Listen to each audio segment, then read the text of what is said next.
মা আজ কি বানাচ্ছ? আজ আমি পিঠে বানাচ্ছি।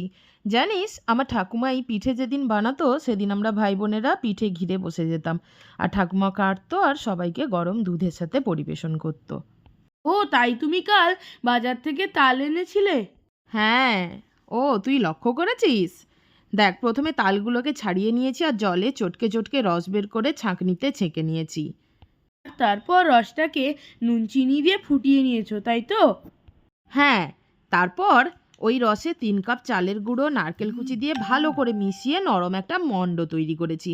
যদি রসে দেওয়ার পর শক্ত মনে হয় তাহলে তোমরা কিন্তু গরম জল দিতে পারো, দিয়ে নরম করে নিও। তারপর কড়াতে কলা পাতা 2-3টি দিয়ে মণ্ডটাকে মিনিমাম একটা লেয়ারে পেতে দিতে হবে। তারপর? তারপর ওপর থেকে আরও 2-1টা কলা পাতা চাপিয়ে ঢাকা দিয়ে গ্যাস কমিয়ে জাল দিতে হবে। 0.5 ঘন্টা পর উল্টো করে আবারও হতে দিতে হবে। তারপরে নামিয়ে সবাইকে পরিবেশন করতে হবে গরম গরম। কেমন লাগলো ভিডিওটা অবশ্যই জানিও। আর নেক্সট ভিডিও দেখতে হলে অবশ্যই কমেন্ট করো তোমরা। মা কলা পাতাটা খুলো না।